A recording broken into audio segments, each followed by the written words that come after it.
Assalamualaikum warahmatullahi wabarakatuh. Perkenalkan Pak, saya Widya Safira Fitriani dengan NIM 2312070071. Di sini saya akan memenuhi tugas terstruktur 2 untuk manajemen keuangan lanjutan yang berjudul dengan Holding Company PT Adaro Energi Indonesia. Baik, di sini mungkin saya cerita sedikit mengenai tentang PT Adaro Energi Indonesia. Sebetulnya saya kenapa memilih ini PT Indo Tambang Raya Megah yang di mana saya sudah 2 sampai 3 tahun kurang lebih sudah menjajaki atau sudah berada di industri pertambangan. Jadi saya sangat tertarik untuk membahas holding company terutama dalam bidang pertambangan. Nah, kebetulan si PT Adaro Energi Indonesia ini adalah kompetitor dari PT Indo Tambang Raya Megah yang di mana saya juga suka banget untuk menganalisa beberapa case-case yang ada dan juga perkembangan sahamnya. Dan di sini mungkin kita langsung mulai saja untuk sejarah singkat PT Adaro Energi Indonesia.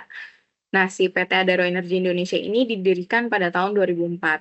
Sejarah Adaro itu dimulai dari guncangan minyak dunia pada tahun 1970-an yang menyebabkan si pemerintah Indonesia ini merevisi kebijakan energinya, di mana pada saat itu tuh mereka berfokus kepada minyak dan gas, dan akhirnya mereka mengikut sertakan si batu bara ini sebagai bahan bakar untuk penggunaan dalam negeri. Nah, di sanalah si perusahaan pemerintah Spanyol yang bernama Enadinsa mereka memasang tawaran untuk blok 8 wilayah di Tanjung, yaitu Kalimantan Selatan. Karena yang kita ketahui batu bara itu keberadaannya ada di daerah tersebut. Nah, kita lanjut. Seperti namanya ya, holding company PT Adaro Energi Indonesia. Tentu mereka punya anak-anak perusahaan dari si induk perusahaan. Nah, yang pertama itu ada Adaro Mining, kedua ada Adaro Power, Adaro Logistik, Adaro Service, dan Adaro Land. Nah, kelima Adaro anak perusahaan ini berbagai macam bidang mereka jajaki. Yang pertama itu ada Adaro Mining, PT Adaro Indonesia, kemudian ada PT Adaro Met Coal Companies. Nah, ini tuh anak perusahaan yang utamanya itu mengelola operasi penambangan batu bara di Kalimantan Selatan. Dan mereka tuh fokusnya memang menambang batu bara metalurgi yang digunakan untuk industri baja. Kemudian yang kedua ada Adaro Power.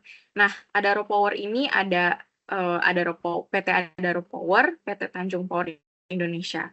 Nah, mereka itu mengelola aset-aset pembangkit listrik Adaro, termasuk beberapa pembangkit listrik tenaga uap yang berbahan bakar batu bara. Nah, salah satu proyeknya itu adalah PLTU yang biasanya bekerja sama dengan mitra strategis. Kemudian yang ketiga itu ada Adaro Logistik. Nah, Adaro Logistik juga ada dua, ada PT Maritim Barito Perkasa, kemudian PT Indonesia Bulk Terminal atau IBT.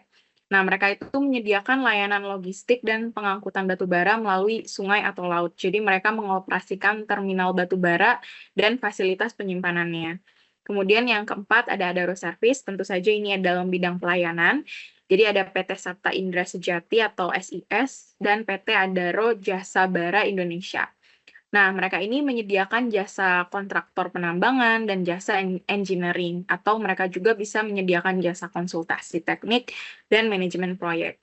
Kemudian yang kelima ada Adaro Land. Nah, Adaro Land ini juga ada dua, ada Adaro Persada Mandiri dan Adaro Capital. Mereka ini kurang lebih mengelola lahan properti yang dimiliki oleh si grup Adaro. Jadi mereka itu kurang lebih mengelola investasi, kemudian mengelola juga keuangan grup Adaro, dan mereka diversifikasi juga ke sektor ke energi terbarukan dan gas. Tapi kurang lebih mereka banyaknya mengelola lahan dan properti. Oke, Oke, lanjut kita akan masuk ke latar belakang. Nah, latar belakangnya itu pertama-tama banget PT Padang Karunia itu merupakan perusahaan yang akhirnya menjadi bagian dari PT Siadaro Energi Indonesia. Nah, jadi ternyata si PT Padang Karunia itu diakuisisi oleh si Adaro. Jadi PT Adaro Energi Tbk sebagai salah satu perusahaan energi terbesar di Indonesia, mereka itu melihat peluang strategis untuk memperluas portofolionya dan mengakuisisi si PT Padang Karunia ini. Nah, akuisisi ini itu tujuannya dilakukan sebagai bagian dari upaya Adaro untuk memperkuat posisinya di industri pertambangan dan energi. Nah, perusahaan ini juga melakukan, sebagai persiapan ya untuk menjadi perusahaan publik yang kemudian, mereka berhasil, melantai di Bursa Efek Indonesia, tepatnya pada bulan Juli 2008 dengan penawaran umum, perdana. Nah, kemudian, tujuan dari holding company itu juga apa sih? Seperti yang kita tahu, holding company itu adalah suatu entitas bisnis yang memiliki kepemilikan saham mayoritas di perusahaan lain, namun tidak ikut secara langsung dalam operasi bisnis sehari-hari. Cuman tujuan utama holding company itu adalah memiliki saham perusahaan lain dan mengendalikan aktivitas manajemen dan perusahaan tersebut.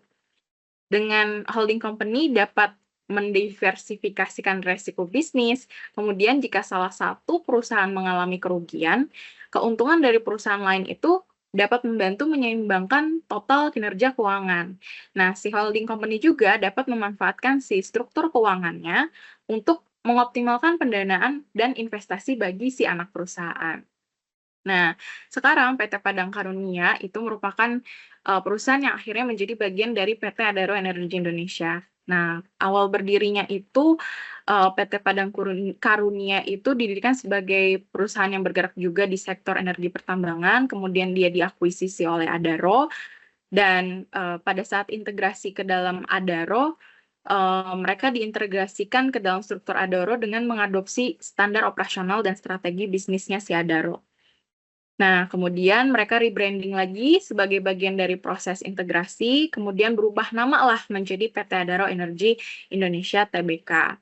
Nah, rebranding ini bukan hanya mencerminkan perubahan kepemilikan, tetapi juga penyesuaian strategi perusahaan untuk fokus pada visi misi lebih besar dari Adaro Energi. Seperti itu. Nah, tepatnya pada tanggal 18 April 2008, perubahan ini, berubah ya, maksudnya, si PT Adaro ini akhirnya bisa mengakuisisi si PT Padang Karunia. Kemudian, selain tadi rebranding, kemudian mereka melakukan pengembangan bisnis setelah menjadi bagian dari PT Adaro Energi Indonesia, mereka akhirnya bisa juga, ke beberapa infrastruktur energi terbarukan.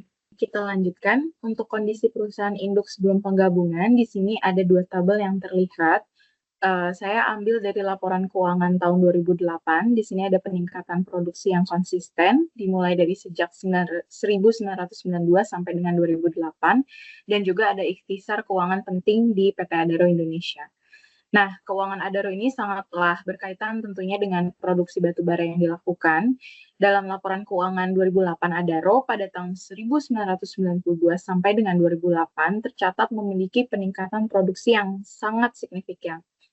Mungkin kita bisa lihat di sini, penjualan jutanya itu dalam ton, dan 2008 ini dia meraup sebesar 38,5 juta ton dan itu terus meningkat dari tahun 1992. Artinya perusahaan tetap, memiliki, laba yang cukup besar dan pendapatan bersih perusahaan meningkat secara signifikan dari 580.654 sekian dolar pada tahun 2004 menjadi 1.617.000.000 sekian pada tahun 2008. Nah, peningkatan ini menunjukkan bahwa perusahaan berhasil meningkatkan penjualannya dan memperluas pasar.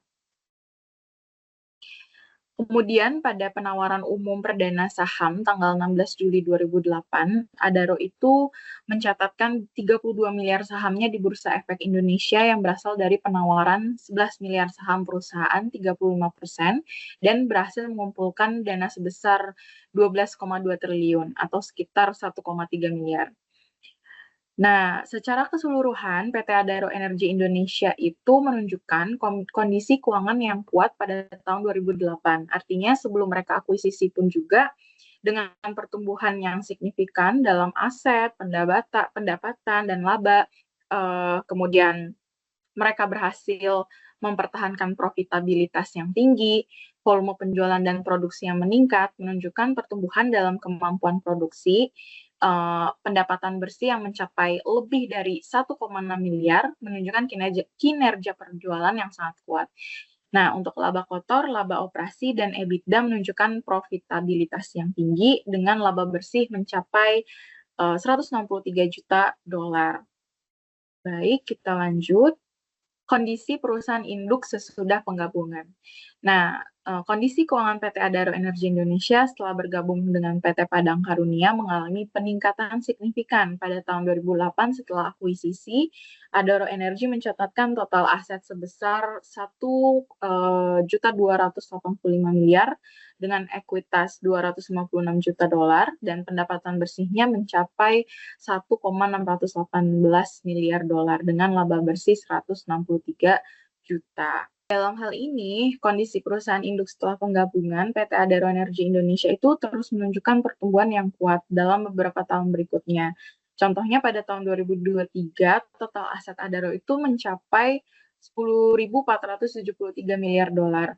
Kemudian ini menunjukkan bahwa akuisisi dan integrasi PT Padang Karunia itu memberikan dampak positif yang signifikan terhadap kinerja keuangan Adaro Energi. Nah, transformasi ini juga mencerminkan strategi Adaro Energi dalam mengembangkan rantai pasokan yang terintegrasi dari tambang hingga pembangkit listrik dan juga bidang-bidang lainnya. Baik, kita lanjutkan. Untuk analisa keuangan, di sini terdapat tabel kinerja keuangan yang saya ambil terakhir dari laporan kinerja keuangan Adaro tahun 2023.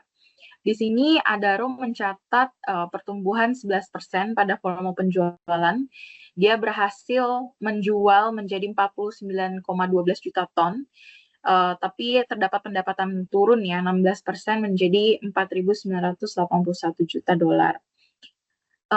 Kemudian posisi keuangan Adaro ini setelah mengakuisisi dan sampai sekarang tahun 2023 posisi keuangannya tetap sehat dengan posisi kas bersih. Di sini bisa kita lihat sebesar 1.835 juta per akhir di tahun 2023. Baik, kesimpulannya yang terakhir adalah tujuan dari holding company PT Adaro Energi Indonesia seperti halnya perusahaan induk pada umumnya adalah untuk mengelola dan mengontrol anak perusahaan atau entitas yang terafiliasi dengan efisien dan efektif. Nah, salah satu tujuan utama dari PT Adaro Energi Indonesia adalah meningkatkan nilai bagi para pemegang sahamnya. Dan ini dilakukan dengan menciptakan sinergi antara anak perusahaan, kemudian meningkatkan efisiensi operasional, dan mengambil keputusan investasi menggunakan secara keseluruhan. Kemudian untuk pengelolaan keuangan dan pembiayaan, PT Adaro Energi Indonesia mengelola keuangan perusahaan secara keseluruhan, termasuk pembiayaan, struktur modal, manajemen risiko keuangan, dan holding company biasanya memiliki akses lebih baik ke sumber daya keuangan, termasuk akses ke pasar modal untuk mendukung kebutuhan finansial anak perusahaan. Nah, kemudian sebagai entitas pengendali, holding company ini juga peran dalam pengambilan keputusan strategisnya itu dapat mencakup penetapan kebijakan operasional, standar kinerja, serta memastikan kepatuhan terhadap regulasi dan standar industri yang berlaku. Setelah akuisisi, PT Adaro Energi dapat mengevaluasi strategi jangka panjangnya, meningkatkan diversifikasi portofolio, terus memanfaatkan sinergi antara berbagai unit bisnis, dan ini akan mempengaruhi kinerja keuangan secara keseluruhan, dan memberikan pandangan tentang bagaimana perusahaan berencana untuk memanfaatkan akuisisi ini untuk pertumbuhan dan keberlanjutan masa depan. Baik, sekian presentasi dari saya. Saya mohon maaf apabila masih ada yang kurang atau kurang tepat. Semoga pembelajaran dari Pak Eko semua bermanfaat. Terima kasih. Wassalamualaikum warahmatullahi wabarakatuh.